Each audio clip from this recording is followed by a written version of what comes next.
আসসালামু আলাইকুম।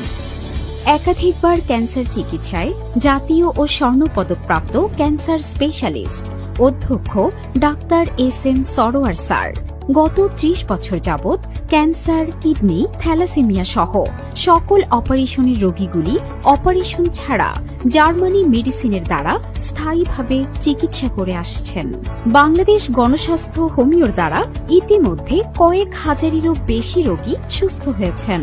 এখন পর্যন্ত যারা চিকিৎসা নিয়েছে তারা সবাই আলহামদুলিল্লাহ সুস্থ আছেন।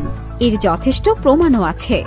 এরই মধ্যে উল্লেখযোগ্য কয়েকজন হলেন ব্যারিস্টার সুমন সাহেবের চাচি, অ্যাডভোকেট তুহিনের আম্মু চুনারুঘাট বাগবাড়ি, হান্নান মিয়া সাহেবের ওয়াইফ যার গ্যাস্ট্রোলজি, ইউরোলজি, কোলন, পাকস্থলী সহ সমস্ত শরীরে ক্যান্সার ছড়িয়ে পড়েছিল।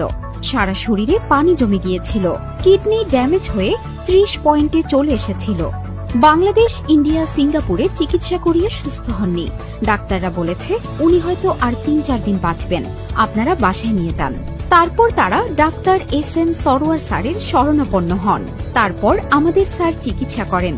এখন পর্যন্ত তিনি প্রায় ২ যুগ ধরে সুস্থ আছেন।